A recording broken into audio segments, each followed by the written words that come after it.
Hello friend, कैसे हो? I hope अच्छे होंगे। आज मैं फिर से एक नए वीडियो में वेलकम करता हूं फ्रेंड। जैसा आप सभी लोग एक्सेल तो ज़रूर यूज़ करते होंगे, बहुत लोग एक्सेल पे जॉब भी करते हैं और बहुत लोग एक्सेल सीख भी रहे होंगे। तो यहाँ पे बहुत लोग को ये सारे कन्फ्यूज़न होते हैं बेसिक चीज़ों को लेकर, ठीक है। जैसे सीरियल नंबर वगैरह लिखना होता है, ठीक है। तो आपको 1 2 3 या पूरा लिखना होता है तो प्रॉब्लम होती है। आपको एक एक चीज़ लिखना है, प्रॉब्लम होती है। आपको डेज़ नेम लिखना होता है, ठीक है। डेज़ नेम मतलब मंडे संडे पूरा लिखना होगा, तो एक्सेल में आप पूरा प्रॉपर लिखो तो उसमें भी टाइम लग जाता है, ठीक है। या फिर आपको मंथ नेम वगैरह लिखने हो, तो मंथ नेम लिखने के लिए जैसे आपको जनवरी से पूरा दिसंबर तक लिखना है, तो आपको स्पेलिंग नहीं आ रही है या फिर पूरा पता नहीं है, तो आपको एक एक लिखना होगा, टाइम लग सकता है। या फिर आपको टेबल वगैरह लिखना है, जैसे 2 का टेबल, 5 का टेबल, 9 का टेबल, या फिर करंट डेट या फिर करंट टाइम निकालना हो, तो ये चीज़ आपको एक्सेल में निकालना है तो आप 1 सेकंड में निकाल सकते हो। आपको कुछ नहीं करना होगा, बहुत ही ईजी तरीके से आपको निकाल देना होगा, बहुत कम टाइम में। तो हेलो फ्रेंड, कैसे हो? आई होप अच्छे होंगे। इस वीडियो में आपको पूरे डिटेल से चीज़ों को बताने वाला हूँ, तो वीडियो पे बने रहिएगा, वीडियो को लास्ट तक जरूर देखिएगा फ्रेंड। तो चलिए वीडियो को शुरू करते हैं। जैसे यहाँ पे मैं आपको सीरियल नंबर लिख के दिखाता हूँ, ठीक है। या फिर आपको जैसे यहाँ पे सीरियल नंबर लिखने हैं 10 तक, तो आपको 1 2 लिख देना होगा। और यहाँ पे ये देख रहे होगे प्लस का साइन, ठीक है। तो ये जो प्लस का साइन बन रहा है, एक तो ये फिल का बन रहा होगा, एक यहाँ पे एरो वाली बन रही है, एक ये प्लस का। तो ये प्लस का साइन बनेगा फ्रेंड, आपको इसको फिल हैंडल कहते हैं। आपको इस पर क्लिक करके नीचे का ड्रॉ करना होगा। नीचे का ड्रॉ जितना ही तक करोगे उतना नंबर आपको देखने को मिल जाएगा। जैसे मैं यहाँ 10 तक ड्रॉ किया तो ये 10 तक नंबरिंग हो गई, सीरियल नंबर। तो आप आसानी से जितना तक भी करोगे उतना तक आपको सीरियल नंबर या फिर काउंटिंग देखने को बहुत ही आसानी तरीके से आप सीरियल नंबर लिख सकते हो। अब मैं बात करने वाला हूँ डेज़ नेम। अब जैसे यहाँ पे बहुत लोग को कहीं कहीं चीज़ें बनाते हो तो आपको डेज़ के नेम लिखने पड़ सकते हैं, ठीक है।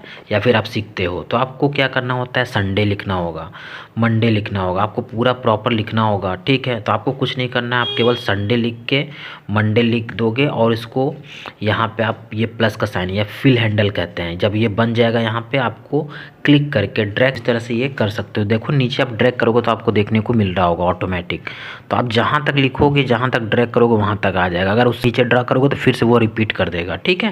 जैसे संडे से सैटरडे तक आएगा, उसके नीचे अगर आप सोच रहे हो कि इसके नीचे क्या आएगा, तो अगर आप क्लिक करते हो तो वो रिपीट कर देगा, यानी फिर से संडे मंडे कर देगा। तो आई होप आपको ये चीज़ें क्लियर हो गई होंगी फ्रेंड। अब मैं यहाँ बात कर ले रहा हूँ कि अगर ये संडे मंडे मुझे पूरा ना लिखना हो, अब मैं मुझे केवल 3 लेटर लिखने हो, तो आप पहले डिलीट कर दो, ठीक है। इसको डिलीट कर दो और यहाँ पे आपको SUN लिख दो, केवल संडे लिखो। उसके बाद ही आप एक ही क्लिक करके ये फिल हैंडल से खींचोगे तो अपने आप देखो एक्सेल ऑटोमेटिक वो लिख दे रहा है, मतलब आपको वो चीज़ें लिख के दे देगा एक्सेल। इस तरह से भी कर सकते हो, एक पे ही क्लिक करके ड्रैग कर सकते हो और यहाँ नीचे भी बढ़ा सकते हो, नीचे भी क्लिक करके इस तरह से सैटरडे तक बढ़ा सकते हो। तो आप ये डेज नेम आसानी से लिख सकते हो, मुश्किल से 10 सेकंड के अंदर ही, बहुत ही ईजी तरीके से। अब मैं यहाँ बात करने वाला हूँ कि अगर मंथ नेम लिखना होगा तो क्या करना होगा, क्योंकि मंथ नेम भी बड़े होते हैं लेटर वगैरह, ठीक है। किसी को पता भी नहीं है, किसी को चीज़ें नहीं है, तो आप यहाँ पे अच्छे से सीख सकते हो, बता सकते हो फ्रेंड। जैसे अब यहाँ पे मैं जनवरी लिख रहा हूँ, कैपिटल में लिख रहा हूँ, ठीक है, JAN। आप स्मॉल में भी लिख सकते हो या फिर सेंटेंस केस में भी लिख सकते हो। तो केवल जनवरी लिख के आप उसको ड्रैग करोगे फिल हैंडल प्लस वाले साइन से क्लिक करोगे तो देखो वो आपको पूरा दिसंबर तक नीचे लिख के दे देगा। दिख रहा है ना, साइड में दिख रहा होगा। आप ये भी लिख सकते हो, केवल आपको एक ही लिखना होगा जनवरी, फिर उसके बाद फिल हैंडल से खींच दोगे तो ऑटोमेटिक वो पूरा आपके मंथ के नेम लिख देगा, जनवरी टू दिसंबर। अगर यही चीज़ आप स्मॉल में लिखना चाहते हो, यानी केवल शॉर्ट डिजिट में लिखना चाहते हो, JAN, तो आप JAN लिख के बस यहाँ पे साइड में फिल हैंडल पे प्लस का साइन जब ये बन जाएगा तो आप खींच दोगे, नीचे ड्रैग कर दोगे तो ऑटोमेटिक वो पूरा आप जहाँ तक खींचोगे दिसंबर तक खींच दोगे, दिसंबर तक ले लेगा। दिसंबर के नीचे खींचोगे तो फिर से वो जनवरी का रिपीट कर देगा फ्रेंड, लिख सकते हो। अब बात आती है टेबल की। तो टेबल क्या होता है, जैसे आपको कभी टेबल लिखना होता होगा, ठीक है, 9 का या फिर 10th का या फिर 11th का, तो आपको प्रॉब्लम होती है। तो आप यहाँ पे सिंपल लिख सकते हो। हमें क्या करना होगा, 9 लिखना होगा, उसका एक डिजिट आगे का लिखना होगा, 1 इंटू। एक्सेल को हमें ये डिफरेंस बताने होंगे कि 9 के बाद 18 आता है तो उसके बाद क्या आएगा।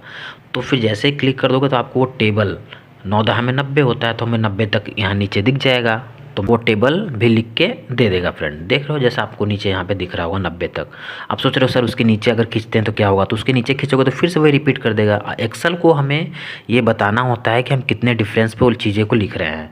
जैसे मैं 9 लिख दिया और 9 लिख के पूरा ऐसे खींच दूंगा तो वो नहीं आएगा, जैसे जनवरी फरवरी में आ गया। ठीक है, हमें इसका डिफरेंस देना होगा, वो तो संडे मंडे में लिख दिया था।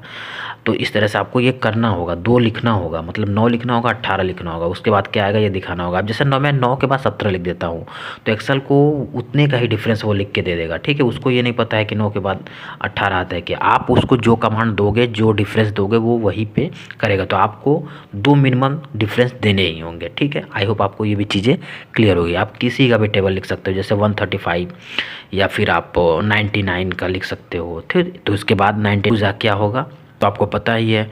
ठीक है, 198 होगा, 198 लिख के अब दोनों को ड्रैग करके खींच दो तो वो आपका 99 का टेबल तैयार।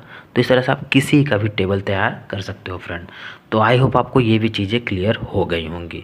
अब यहाँ पे कुछ फॉर्मेटिंग वगैरह आप इसको कर सकते हो, सेंटर वगैरह में लिखना चाहते हो तो लिख सकते हो। जैसे यहाँ पे मैं इसको सेलेक्ट कर लिया, सेलेक्ट करने के बाद ऊपर से अलाइनमेंट में जाके सेंटर कर दिया, सेंटर करके बैकग्राउंड वगैरह भी चेंज कर दिया तो आसानी से ये फॉन्ट अच्छा लग रहा होगा फ्रेंड। ठीक है, इस तरह से आप इसको भी लगा सकते हो।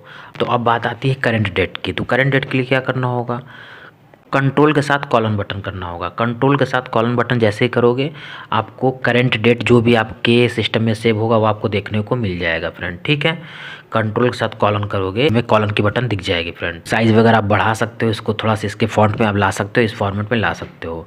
अब यहाँ पे आपको अगर अगला डेट लिखना है तो आप सोच रहे हो इसको सिंगल भी आप कर सकते हो, जैसे 4/1/26 है तो आप उसको बस फिल हैंडल से खींच के आप उसको नीचे कर दोगे फ्रेंड तो आपको उसके आगे की भी डेट वो प्रोवाइड कर देगा, आपको दे देगा। ऐसे ही टाइम के लिए कंट्रोल शिफ्ट कॉलन कर दोगे। ठीक है, कंट्रोल कॉलन से करंट डेट आएगा, कंट्रोल शिफ्ट कॉलन से करंट टाइम आ जाएगा। जो भी आपका टाइमिंग सेट होगा आपके सिस्टम पे, कंप्यूटर पे, वो आपको टाइमिंग देखने को मिल जाएगा। जैसे 18:11 दिखा रहा है उसमें तो आपकी जो भी सिस्टम में टाइमिंग होगी आप वो आपको देखने को करंट टाइम मिल जाएगा। तो आप इसको भी आसानी से निकाल सकते हो फ्रेंड।